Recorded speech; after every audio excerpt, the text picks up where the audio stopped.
Here is a preview of component number 1, the Parent Effectiveness CDs. These CDs include over 3 hours of content. This preview is an excerpt from CD 1. It explains why nagging, yelling, and demanding, or even threats and punishments, do not work with some children. This preview has 2 parts. Please listen to both if you are interested in hearing the entirety of the information. Whether you purchased the 1, 2, 3 Succeed program or not, the hope is that this preview provides you with validation, insight, and hope regarding the stress or conflict you are experiencing with your child.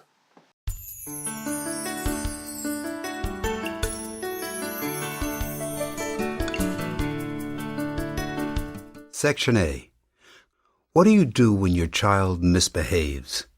If you are like many of the parents that I have counseled, met at workshops, or observed at supermarkets, malls, and other public places, you respond with coercive communication. Coercive communication is the natural and instinctual use of emotion as leverage to persuade others to do what you want them to do. It is the emotional equivalent of twisting someone's arm.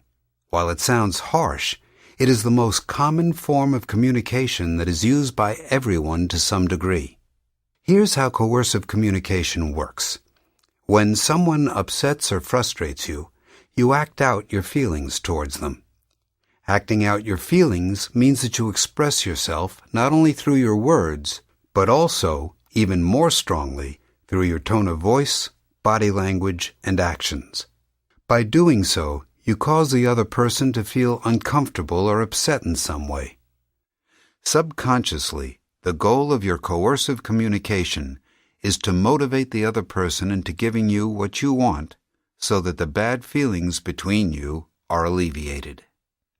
Because coercive communication is natural and instinctual, it happens automatically, and you are not aware of your coercive intent.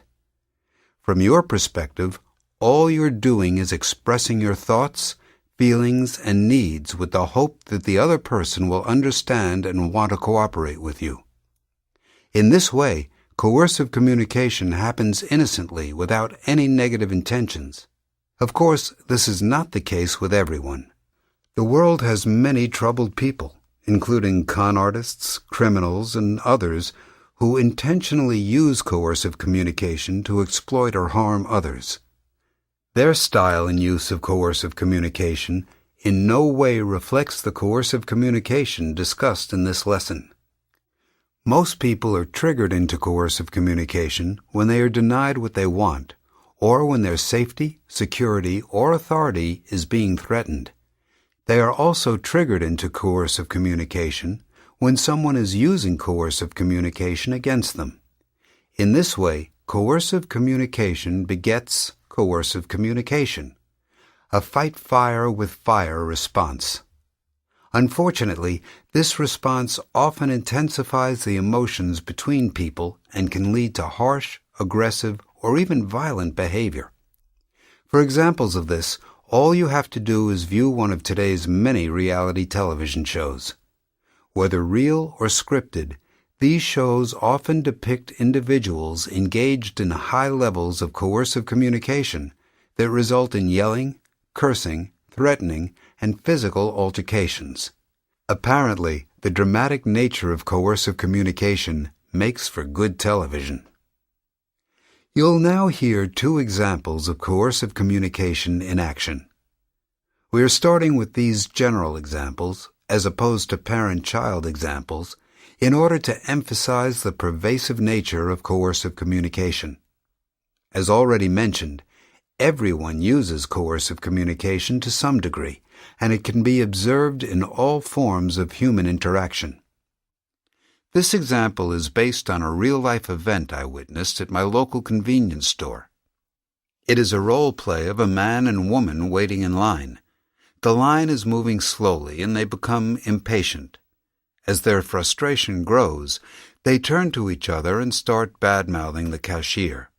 While I do not believe they intentionally wanted the cashier to hear them, they speak loudly enough so that she probably does. Ah, come on. I know, this is ridiculous. What the hell is she doing up there? Why is it taking so long? Nobody has more than a couple freaking items. I have no idea.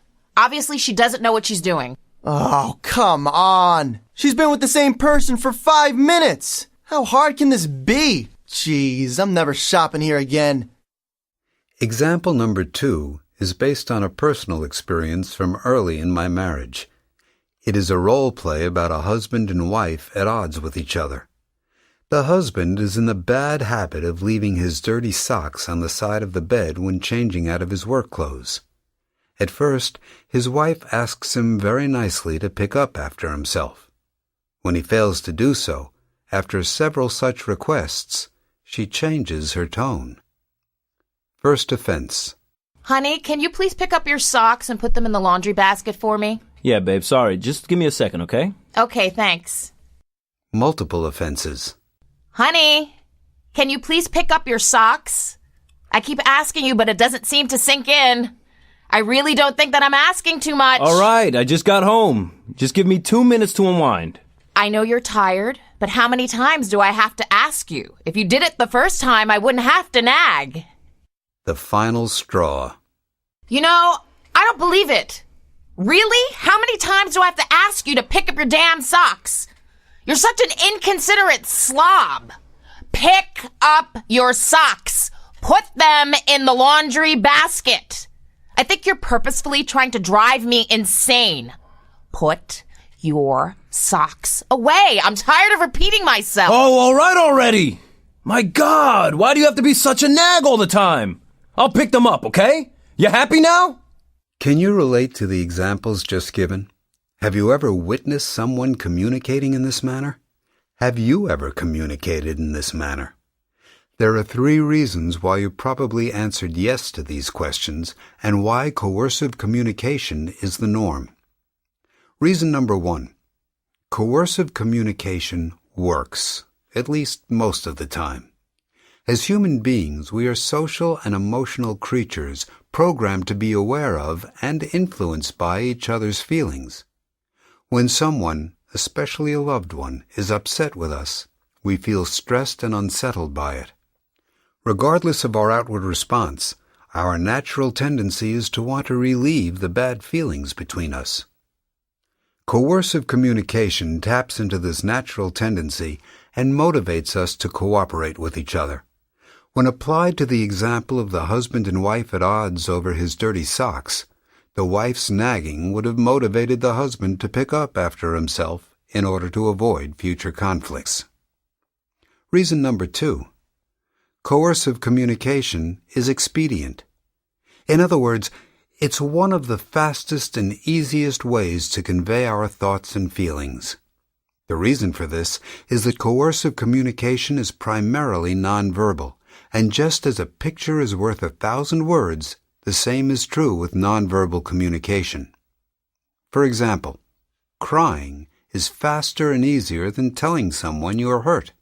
Giving a mean look or cold shoulder is faster and easier than telling someone you are angry.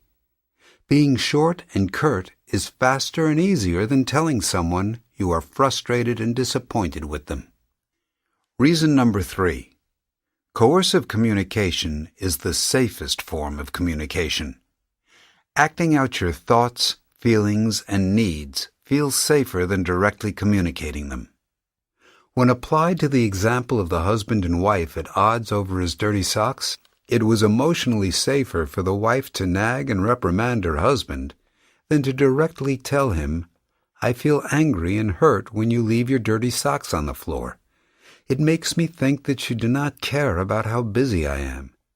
Please put your dirty socks in the hamper. It will save me time with the housework and make me feel appreciated." It was safer because if her husband continued to leave his dirty socks on the floor after she directly expressed her needs, it would have hurt a lot more than if he did so after she nagged and reprimanded him. Do you agree that coercive communication is the norm? Do you acknowledge your use of it? If so, then it's time to examine the coercive communication that occurs between parents and children.